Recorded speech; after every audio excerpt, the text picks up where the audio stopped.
بسم الله الرحمن الرحيم والصلاة والسلام على سيدنا محمد صادق الأمين الذي أرسله مولى عز وجل رحمة للعالمين وعلى آله وصحبه والتابعين وعباد الله صالحين أجمعين إلى يوم الدين mbokki asalaamaaleykum wa rahmatullahi taala wa barakatuhu seen xarit seen soppe Babacar Samb imam mosquée Liberté 5B dikkaat na fi ñuy waxtaanee tey ci ayatu kursiw te mooy allahu la ilaha illa huwa alxayu alqayum la taaxuzuhu sinatun wala nawm lahu ma fi lsamawati wa ma fi l ard man za alladi yashfau indahu illa bi idni yalamu ma bayna aydihim wa ma xalfahum ولا يحيطون بشيء من علمه إلا بما شاء وسع كرسي السماوات والأرض ولا يؤوده حفظهما وهو العلي العظيم lu am solo la gis nga julli boo julli maanaam nga julli suba nga jàng ko diggante boobu bu dee sa dee dafa dikk boo dee àjjana nga jëm bu dee tisbaar diggante boobu nga jàng ko ba tàkkusaan sa àjjana nga jëm benn yoon après la prière bu dee gannaaw tàkkusaan diggante boobu nga jàng ko boo dee àjjana nga jëm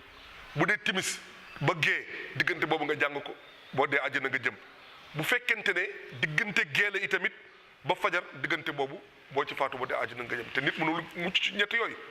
ci juróom yooyu fokk nga faatu ci waxtu digga intervalle boobu le kon ayatu kursi yu am na solo beneen bi nee nañu képp ku koy jàng moom ayatu kursi yu gannaaw fatiha nga julli ci yonent bi teg ci xulu wallaahu nga jël sa ñaari baaraamu ngàññikaay nga def nii nga def ko nii ci say bët nee na di nga dund ba dee doo gumba te sa bët dina leer su fekkente ne da nga ko jàng nga def ko ci sa wet càmmoñ nee nañu di nga dund te doo am métitu ndigg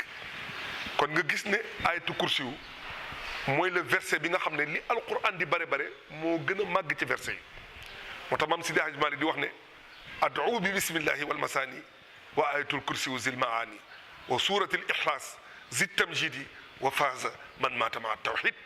nee na kon maa ngi leen di dénk ngeen di jàng fatiha ak ayatu kursiw ak qul wallahu soo ko jàngee lépp loo ci ñaan yàlla yàlla dana ko nangu tey tamit te képp ku ci faatu di nga ànd ak tawxid mooy wéetal yàlla unicité te boo dee àjjana nga jëm kon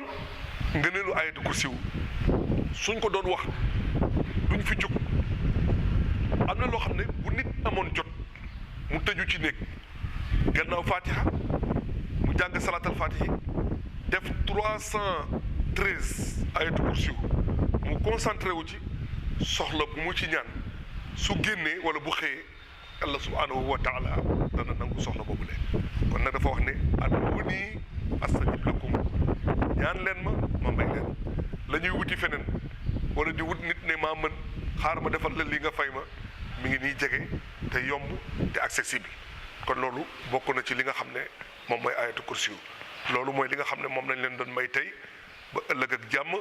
seen xarit seen soppe Babacar Samb di imam ratib bu Liberté 5B